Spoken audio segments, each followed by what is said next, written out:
सूर्यास्त परे भूल रे मध्य एही 7टी कार्य करंतु नाही। देवी लक्ष्मी क्रोधित हेबे अलक्ष्मी गृह प्रवेश करिवे। आपणक उपरे खसी पड़िबो संकटर कला पहाड़। धनीरू आपण होई जिबे एकदम गरीब। दान धर्म करुथिले एही 5टी जिनिस सूर्यास्त परे दान करिबा आपणक पई होई पारे काल। दर्शक बंधु एभली किछि जिनिस शास्त्र पुराण रे लिपिबद्ध होई रहिछि जहा आम पई बहुत उपादेय, जहा लोकंक दैनंदिन जीवन शैली सहित सीधा सड़क संपर्क रखिथाए। यह सठिक दिग एवं कार्य करिबार उपयुक्त समय विषय मध्य कहिथाए। वास्तुशास्त्री नियम अनुसरण करिबा द्वारा लोकंक जीवन रे सकारात्मक परिवर्तन आसीथाए। पालन करिबा द्वारा भगवान को आशीर्वाद रु आपणक घर धन धान्य रे भरी जिबा सहित सुख समृद्धि रे पूरी उठिथाए। आजिर समय रे लोकंक जीवन शैली बदलिछि एवं सेमाने जे कोनोसी समय रे सेमानकर गुरुत्वपूर्ण कार्य करिबा आरंभ करन्ते। आपण निश्चय देखिथिबे अनेक लोके केश काटिबा एवं राति रे पोशाक धोइबा कार्य करिथांती, जहा कि वास्तुशास्त्र रे एहाकू संपूर्ण रूपे बारण करा जायछि। एही कार्य पई दिनर समय उपयुक्त बोली मध्य परामर्श दिया जायछि। तेबे आसंतु जानिबा केउ 10टी कार्य सूर्यास्त परे करा जिवो नाही ओ केउ 5टी जिनिस सूर्यास्त परे दान करा जिबा द्वारा आपण गरीब होई जिवे। नमस्कार दर्शक बंधु, आपण देखुचंती बीएनएस लाइव। आपण जदि हम वीडियो को यूट्यूब रे देखुचंती चैनल को सब्सक्राइब करंतु।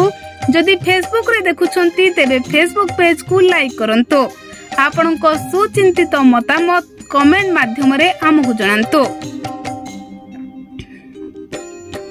वास्तुशास्त्र अनुसार किछि जिनिस सूर्यास्त परे करिबा उचित नुहे। यह करिबा द्वारा लोकंक जीवन रे समस्या सृष्टि होई पारे एवं धनर देवी लक्ष्मी सेमानंक उपरे क्रोधित होई पारंती।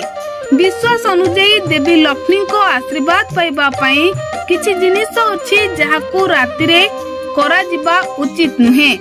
वास्तुशास्त्र को अनुसरण न करिबा द्वारा आपणक घरे आर्थिक समस्या सृष्टि हेबा अशांतिर वातावरण सृष्टि करिथाए।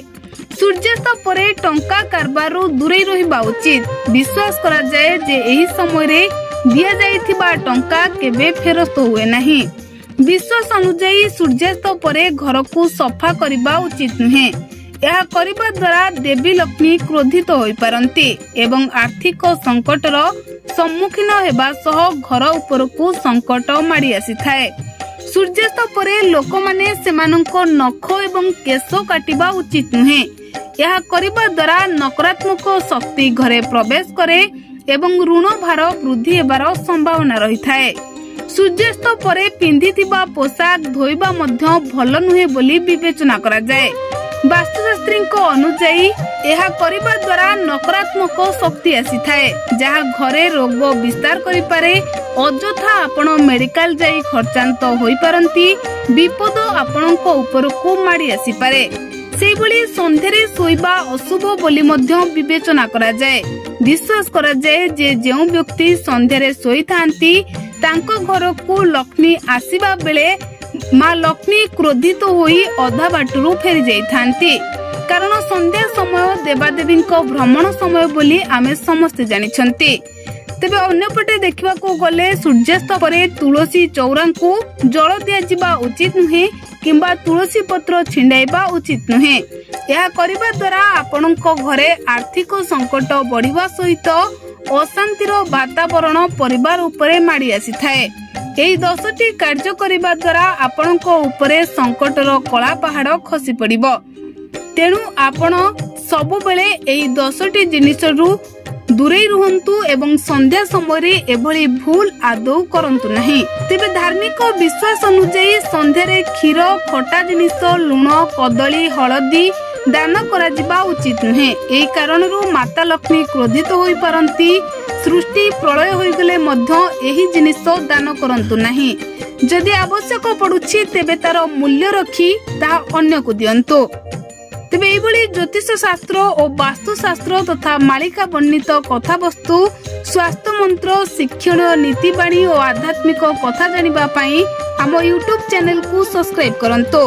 फेसबुक पेज बीएनएस लाइव को फॉलो करंतु। वीडियोटी केमिति लागिला कमेंट माध्यम रे हमकु जणांतो।